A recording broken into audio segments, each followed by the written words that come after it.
नमस्कार. 2017 मध्ये स्थानिक स्वराज्य संस्थेचं मतदान झालेलं होतं. नगरसेवक तेव्हा निवडून आलेले होते.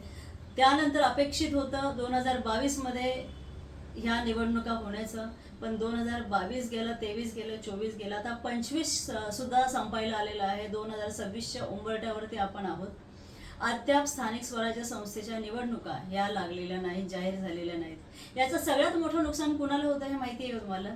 हे तुमच्या आमच्यासारख्या सर्वसामान्य जनतेला. कारण ज्या प्रकारे त्या विभागाची सफाई व्यवस्थित होत नाही, नाले सफाई झालेली नसते, कचरा भरलेला असतो, कचरा नाल्यांमध्ये अडकलेला असतो, जेव्हा असंख्य जे प्रॉब्लेम आहेत जे आपण पावसाळ्यामध्ये शक्यतो आपण फेस करतो. पावसामध्ये आपल्याला दिसतं मुंबईची कशी तुंबई झालेली आहे. मुंबई सोडून ठाणे, पुणे, ज्या महानगरपालिका आहेत सगळीकडे ज्या प्रकारे पावसामध्ये दैना उडालेली असते.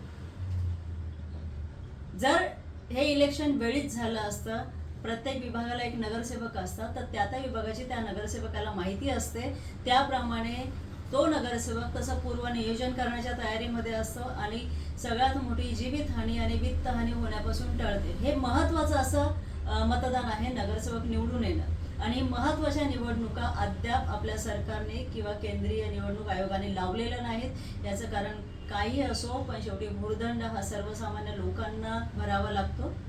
त्यामुळे आता येणाऱ्या गणेशोत्सवामध्ये मी प्रार्थना करते की हे देवा गणराया, हे जे अधिकारी बसलेले आहेत, जे केंद्रीय मतदान कमिटीवरती बसलेले आहेत किंवा जेवढे केंद्रीय सरकार आहे आपलं, या सर्वांना सद्बुद्धी द्या आणि लवकरात लवकर स्थानिक स्वराज्य संस्थेच्या निवडणुका घ्या. एवढं बोलून थांबते. जय हिंद, जय महाराष्ट्र.